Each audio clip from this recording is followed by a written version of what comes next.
Hello, folks. This is David Zublick with the America Talks radio program with a special report. Donald Trump is under siege. For those of you who have been living under a rock for the last few months, you might not know that Donald Trump, the 45th President of the United States, is coming under attack not only from the Democrat Party, but from the Republican Party, and, believe it or not, from people within his own inner circle as well. Just this past weekend, Donald Trump tweeted out that it was his assertion that Trump Tower had been wiretapped during the course of the 2016 presidential election. So far, all indications are that Donald Trump is telling the truth, that there is evidence to back it up, including a report in the January 20th, 2017 New York Times, which stated that exact same thing. But there are people within Trump's own inner circle who may be attempting to derail his presidency, to bring all of his ambitious plans to save the United States of America and return it to a constitutionally limited representative republic to his knees, and to destroy that chance of the United States becoming a great nation once again. To that end, we decided to get in touch with someone who knows Donald Trump and who would be more than willing to help Donald Trump in his efforts to regain control of his presidency from those who are trying to stab him in the back and to do him in. Robert David Steele is an American activist and former CIA clandestine services case officer, known for his promotion of open source intelligence.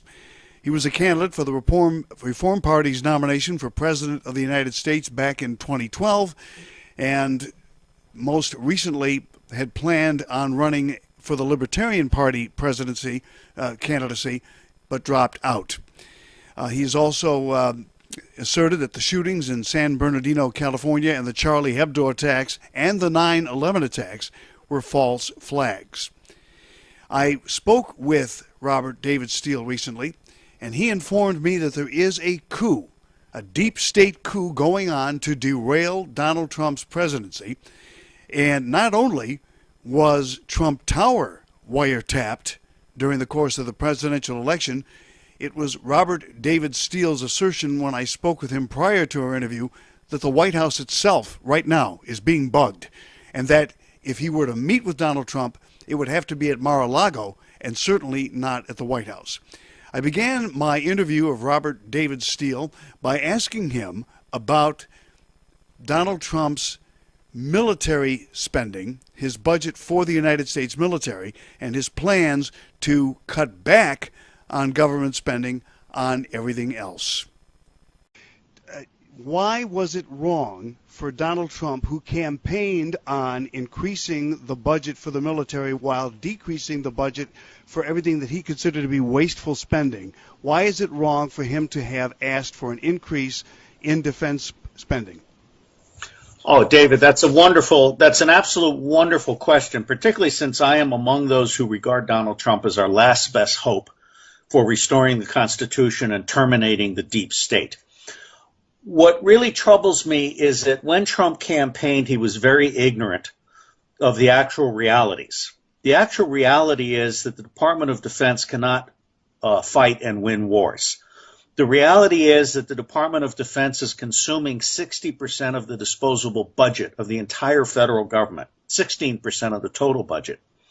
And it is documented that the Department of Defense is between 45% waste in weapons acquisitions. The USS Gerald Ford and the F-35 stand out, and 75% waste in all of its overseas operations, particularly Afghanistan. What Donald Trump should have done is hold a grand strategy summit. I'm the only one who has actually written a grand strategy since Ike Eisenhower commissioned one in 1953. I did it for the U.S. Army Strategic Studies Institute. Your listeners can find it free online at tinyurl.com/Steele-Go Army, where the S in Steele is capitalized and Go Army is capitalized, Steele-Go Army. We need to close all of our overseas bases. We need to bring our army home. We need to rebuild our army from the bottom up. We need a 450-ship Navy instead of a Navy that has more admirals than we have ships. We need an Air Force that can deliver a heavy army anywhere on the planet instead of an Air Force that is more concerned with basically waste. The Air Force isn't able to manage our satellites. We're completely vulnerable to complete interceptions of all of our communications. In short, Donald Trump really did inherit a mess, but putting more money into defense is like pouring gasoline on a fire. It is outright stupid. And McMaster obviously lacks the integrity to tell Donald Trump that he's being stupid. So for me, and again, my 3-monograph series lays it all out, we need a 3 million soldier army instead of what we have now, which is 1 million soldiers and between 3 to 6 million contractors who get paid excessive amounts of money for being worthless. And we need a 450-ship Navy instead of a 280-ship Navy. And we need an Air Force that can deliver power from America's homeland anywhere in the world. Most people don't realize that we have 1,000 bases overseas not to hold our military, but to allow the CIA to smuggle gold, guns, drugs, cash, and small children for the elite using conscripted military aircraft. So Donald Trump's announcement that he is increasing the military by 10% tells me two things. It tells me he knows absolutely nothing about the real state of the military, and it tells me that his national security advisor lacks the integrity to inform the president as to the facts. Would the previous national security advisor, Michael Flynn, if he were still in the White House, have advised Donald Trump that what he was headed was in the wrong direction? I know Michael Flynn. He reached out to me in 2014, and he and I have some shared views on both the incompetency of the present secret intelligence community and the importance of open source intelligence. But sadly, once Michael Flynn got swept up into Trump land, I think he lost his integrity as well. His whole focus was on meeting the demands for waging a war against Iran and Russia. And as I said in my memo to Donald Trump, which your listeners can find at Memo for Trump, where 4 is a number, tiny URL, Memo for Trump. As I say there, all of Donald Trump's enemies, all of America's enemies are right here at home. We are in the fight for our life, for the Constitution and the Republic, and Donald Trump is not paying attention to the knitting. Now, you talk about the enemy is within. Is it within both the Republican and Democrat parties? Does he have no support from anyone within his own party at all? That's one of the most brilliant questions I've had recently, and it's probably the most important question. I have to preface my answer by saying that I'm not intimate with all of the Republican leaders, but I can tell you that I do know that John McCain and Lindsey Graham, among others, are Donald Trump's enemies. They are also being blackmailed by the CIA. Wayne Madsen broke that story. I believe Marco Rubio and Chuck Schumer are also being blackmailed by the CIA. The fact of the matter is that Donald Trump won against the violent opposition of both the Republican and Democratic Party leaders. And this is why it's so frustrating to me to have, according to several accounts that I've received, to have Steve Bannon fighting against the concept of expanding Donald Trump's base by passing an Electoral Reform Act that would give him more people supporting Donald Trump than the two-party tyranny has today. We all know that Reince Priebus is a Judas. Priebus received from me a 10-page memorandum, a spy's Christmas message to Donald Trump, by certified mail on the 15th of December. He refused to deliver it to Donald Trump. That email was intended to allow Donald Trump to do an inauguration speech that would be better than John F. Kennedy's, that would have opened by saying, I realize I am an accidental and fringe president elected by 27%. My first act is to unrig the system. I am introducing an electoral reform act that will destroy the two-party tyranny and restore integrity to our electoral process. I am going to put the American people back into the American government. It doesn't get any better than that as an inauguration speech. He had a decent speech, but it was mostly platitudes and offensive non sequiturs against all of the people he doesn't like. Right now, I love Donald Trump. He's our last best hope, but there's no meat in this sandwich. Do you have his ear? I mean, is there any way that you can get to him? In one of our correspondence, you had indicated something about trying to meet with him at Mar-a-Lago and maybe have a sit-down with him to tell him where he's going wrong. I have been trying to reach Donald Trump since I first wrote the original article in Counterpunch in August of 2015. It was entitled Countercoup: How Donald Trump Can Win. And I have been blown off by Corey Libakowski, by Roger Stone, by Paul Manafort, whose offices I visited 5 times. The only thing I have not done is stand naked in the auditorium of Trump Tower. I have had people write to his children. I have had certified letters delivered to Trump Tower. I know that his executive assistant, Rona, got one of them, which included the urgent advice that he fire Priebus because Priebus is a traitor. And the short answer is, I'm pretty sure that Donald Trump has read my memorandum. I'm equally sure that Donald Trump is being told by the people closest to him that he can ignore that memorandum and that he does not need Ron Paul, Dennis Kucinich, Cynthia McKinney, myself, Ralph Nader, and a few others who would basically Teflonize him against the violent American spring that is coming. And if your listeners haven't noticed, Eric Schmidt is now running a racketeering effort in which Google, Facebook, and Twitter are literally putting Alex Jones out of business, digitally assassinating Natural News, and getting ready for the day when the violence hits the streets. Google, Facebook, and Twitter are going to censor all Trump supporters and literally shut them down.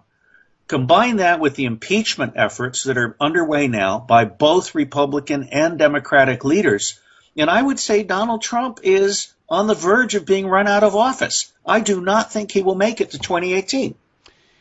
There are those who would say, with regard to people like Reince Priebus, that Trump is aware of the fact that Priebus is a Judas, but that he's going by the old adage of keep your friends close and your enemies closer, that he feels that Priebus poses less of a threat to him as his chief of staff than he would on the outside, to which you say what? Well, first off, I absolutely really cannot overstate how smart I think Donald Trump is. He's not just intellectually smart, Wharton smart. He's also street fighting smart. And he realized when he was elected by accident, and for those who push back on this accidental stuff, spare me the hand of God stuff, okay? I believe in God, and yes, there was divine providence, but Donald Trump won because the white hats shut down Hillary Clinton's ability to steal the election with electronic vote tampering, and you had 3 million Democratic voters holding their nose and staying home after the last Wiener emails. I've written all about this in Donald Trump, Accidental President Under Sage. That's both a Kindle short and it's also free online. Trump realized on Election Day, actually the morning after Election Day, that he was as close to being assassinated as he was ever going to get. And he had to make some compromises. He had to make some very, very fast moves to settle what he regarded as his enemy. And I think Donald Trump understands clearly that his greatest enemy is not the Democratic Party and George Soros. His greatest enemy is the Republican Party. They are, among other things, much more pedophilic than the Democratic Party is, and they are the ones who are being led by Dick Cheney, who is the man who made 9/11 happen. He is the man who is salting Donald Trump's political appointees with traitors from Cheneyland. Trump has lost control of the presidential appointment process. Priebus has put in a guy named O'Shannon, who is basically corrupting the whole process and not giving Trump what he needs. Haggerty, the guy in charge of the transition, also betrayed Trump. He refused to create a presidential academy where groups of 50 could be trained in what I would call Trump truths, and who would be shown, if you had a grand strategy at the same time, that every cabinet department not only has its own lane in the road, but there are crossover things that they need to do. For example, full employment for every American citizen. electoral reform, water rights, state rights, individual rights. We're just out of control. Trump is winging it. And I'm particularly offended by the fact that Pence, Tillerson, and Mattis are all saying things to foreign audiences and foreign leaders that are in complete contradiction to what Donald Trump campaigned on. His cabinet is out of control right now, and I don't think it's something that cannot be fixed. It can be fixed. But Trump needs to have a grand strategy summit. He needs to get a grip on his cabinet. He needs to get a grip on his presidential appointment process. He needs to ramp up counterintelligence. And as far as Priebus goes, I would send him back to the Republican National Committee. Priebus is going to be destroyed by Julian Assange in the next 90 days. Priebus is an enabler and cover-upper of pedophilia at the highest levels of the Republican Party. Priebus is not an asset. The guy I would bring in, and there are probably many other good candidates, but the guy that really jumps out at me as a perfect candidate to be Trump's chief of staff is David Stockman. Stockman has been around the block. He's also been behind the woodshed with Ronald Reagan. He understands OMB. He understands politics. He understands Wall Street, and he can run the trains on time. I would be thrilled if Trump elevated his staff. Basically, I think everybody except Bannon needs to be fired. He needs a complete clean sheet, fresh start, and he needs a professional staff that does strategy. He needs an open source agency that supports the Trump channel that can bypass the media. I think we should close the entire press area and turn that into the Trump studios. So the memorandum that your people can read has got all these things in it. Keeping your enemy close. Priebus is not your enemy. Priebus is a very senior clerk who is reporting back to Paul Ryan and Scott Walker and others. And I would also mention to your listeners that the governors are no friends of Donald Trump. The governors are part of the establishment. What Trump needs to do is have the Electoral Reform Act, bring in Cynthia McKinney and Dennis Kucinich and myself, and then barnstorm the country. This is where his gifts lie. Barnstorm the country. 50 states in 30 days asking America to force through the Electoral Reform Act. That not only buries the two-party tyranny, it makes Donald Trump the emperor, and I like that. Now, with regard to some of the things you just said, those of us who do follow politics closely I really believed during the course of the election that, yes, you are correct. The Republicans were the enemy that Donald Trump needed to fight, not the Democrats. The Democrats can easily be defeated because of the policies that have gone on for the last 8 years. It's the people within the Republicans from the Bushes on down that attempted to sabotage Donald Trump. With regard to David Stockman, I agree with you 100%. Stockman is out today with a warning that says by March the 15th, everything's about to collapse. With regard to the economy, by March 15th of this year, the debt ceiling deadline, everything's going to grind to a halt. Well, I like David Stockman very much. You know, I'm 64 years old, and I've seen the lack of integrity across the U.S. government. There's an excellent monograph by the U.S. Army Strategic Studies Institute, which, by the way, is one of America's most important unsung heroes, and Donald Trump should be listening to them very, very carefully. He's not. I know this for a fact. Wall Street is going to destroy the U.S. economy as part of the now 4-track strategy to destroy Donald Trump. The 3 tracks are, first, Eric Schmidt is running something that Jeff Sessions should have under a RICO investigation, a racketeering investigation. Eric Schmidt is literally manipulating the social media environment to accelerate hatred for Donald Trump and repress comments by Trump supporters. Now, I have gotten several credible estimates, and what I have been told is that for $50 million, we can bury Google, Facebook, and Twitter. And I'd like to have that conversation with Donald Trump. Instead of his sending out a Twitter, I'd like him to be able to send out a trumpet and then have that come back with 50 to 100 million answers through Pollmole, P-O-L-L-M-O-L-E, and a presidential dashboard. He can drill down to the district. He can even drill down to individual U.S. citizens with good ideas that have been upvoted by their fellow citizens. So track 1 is Eric Schmidt is the enemy. Track 2, George Soros is the enemy. We are going to have a violent American spring. Soros has put over $50 million. In fact, it's probably closer to $100 million when you get through all the different channels. He is preparing to do Berkeley times 1,000. And Berkeley, I might point out to your listeners, is a problem because Berkeley demonstrated that local law enforcement was ordered by the governor, the mayor, and the university president to not interfere. Had I been the site commander, every single person wearing black and a hood would have been arrested and gently interrogated. And I would have gotten to the bottom of who paid them to be there and who gave them their instructions and their training, and that person would be in jail today. So we have an issue. So track 2 is the violent American Spring. Track 3 is impeachment, which is going forward at full pace to include some discussion of whether Pence and Priebus together could declare Donald Trump incompetent, and then Paul Ryan can rush through a finding on the Hill. And then track 4 is the crashing of the American economy. We have been living in a bubble. Bill Clinton and Barack Obama, as well as Dick Cheney, who actually ran the Bush administration, were each in their own way traitors who facilitated a bubble economy that destroyed the American middle class, both white and black. David Stockman, Michael Armstrong, Paul Craig Roberts, everybody I admire is absolutely on the money. What's going to happen now is we've been propping up the economy. We're paying 2 to 3 times what we should be paying for stuff. We have not been keeping honest track of unemployment and inflation. So what Wall Street is going to do to help destroy Trump is stop propping up the economy. And I am very concerned because I know Trump is a smart guy, but I don't see him having a war room. I would throw the press out of that area and I would create a war room right now where we have the press basically wasting their times talking to a sock puppet. I mean, Spicer's a sock puppet.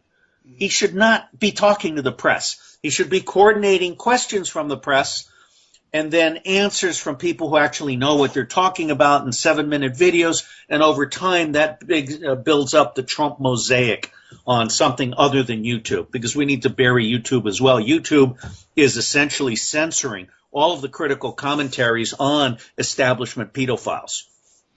Well, you're absolutely right, because I've been covering the Pizzagate pedophile scandal for the last couple of months, and recently received an email today from YouTube saying that a couple of the videos that I did cannot be monetized because they're not considered advertiser friendly. And yet they've got the most views of any of the videos that I have been doing over the course of the last 3 or 4 months. People are really interested in this topic, and it is very real. This is not fake news.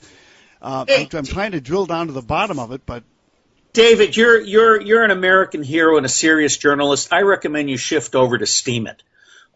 Steam It and vote, because Reddit is also corrupt. Wikipedia is corrupt. All of these things have been corrupted. Oh, by the way, if your listeners aren't aware of this, the Zionists and the anti-Trumpers are using spam flags to repress pro-Trump people. What they have is a troll brigade. And so if you're a pro-Trumper and you start coming up with comments that are pro-Trump on any given thing, they have 100 people that will start labeling you as a spam or as abusive or whatever. And because of the algorithms and because the hosts of these commentaries, these forums, are lazy, what's happening is pro-Trump people are labeled spammers and being digitally assassinated. We are in the fight for the republic here. And that's one of the reasons why I believe so strongly that part of the solution is a Trumpian alternative to Google, Facebook, and Twitter. And I can build that for $50 million, and I can have it ready to go in 30 to 90 days. Well, from your mouth to Trump's ear, we need to get that information out to him. Let's talk a little bit about the Pizzagate scandal, if I may.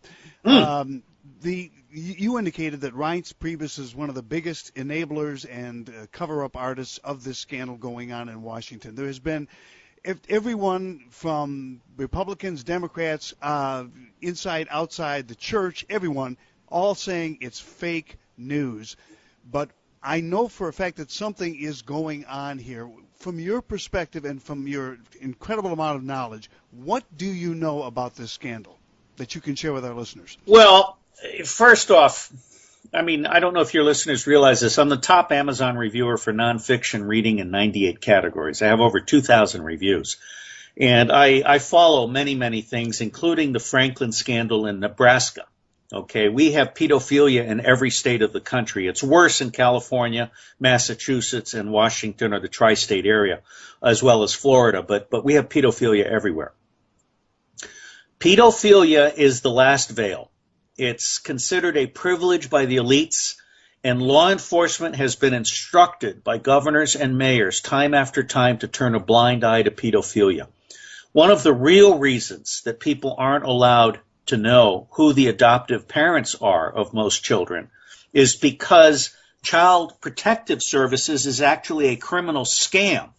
In California and several states in the South, these people are being paid to take children away from perfectly good parents who might have a few warts, and they sell them to pedophiles.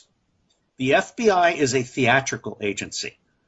I'm beginning to like James Comey in some ways. I think he can be saved. But by and large, the FBI is not a serious law enforcement agency. It's not allowed to go after traitors, and it's not allowed to go after pedophiles.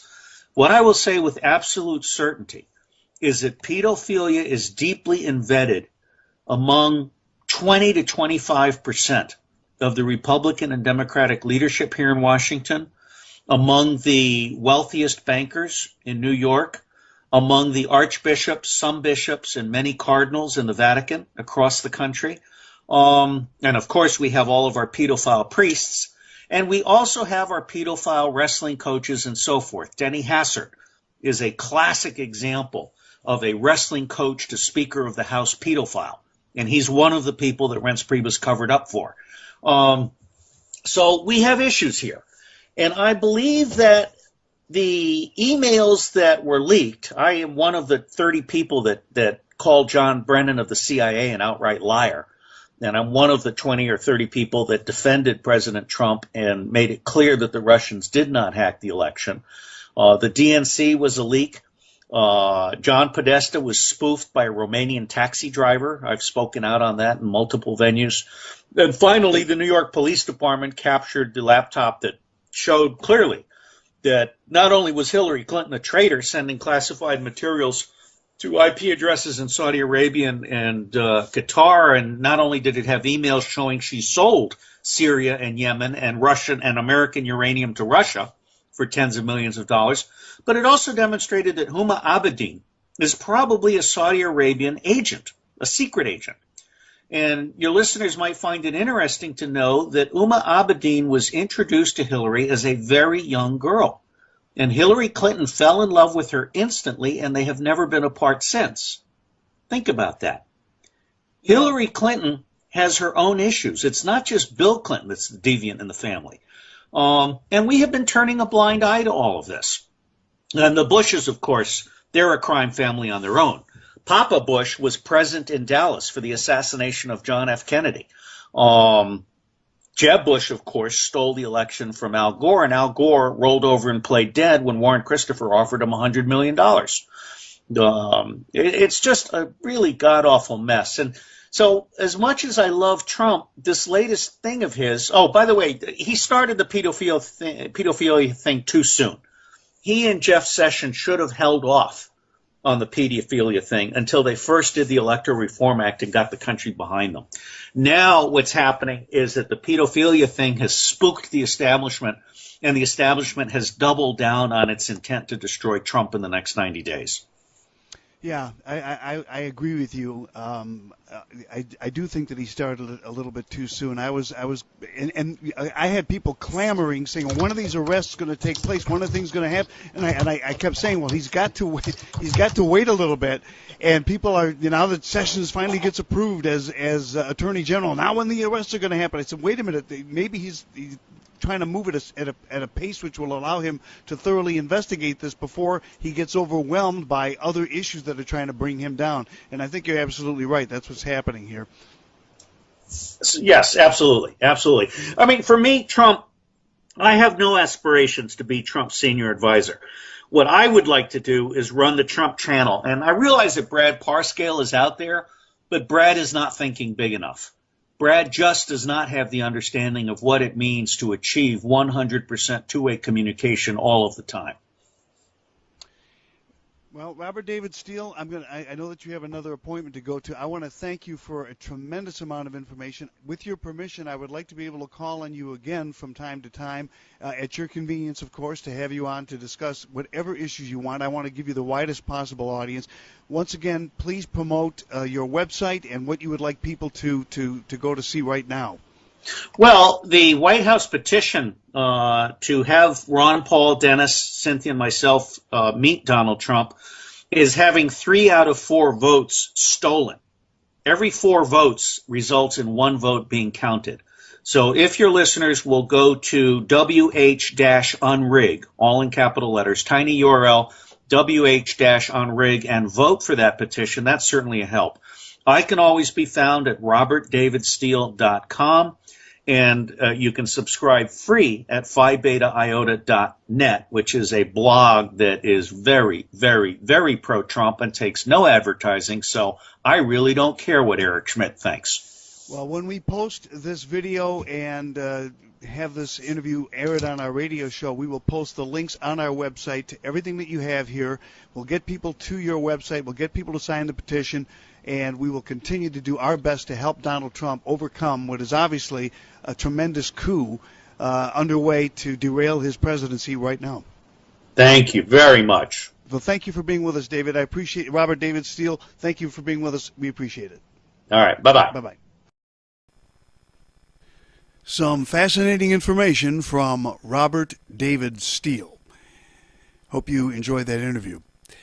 One of the things we talked about, of course, was the Pizzagate scandal, this pedophile scandal going on in Washington, D.C. and around the United States right now, involving high-level members within the political world, the military world, the entertainment world, and the business world. You heard Robert David Steele address just those same things, and the people who are trying to prevent the pedophile scandal from being investigated completely and bringing these monsters to their knees.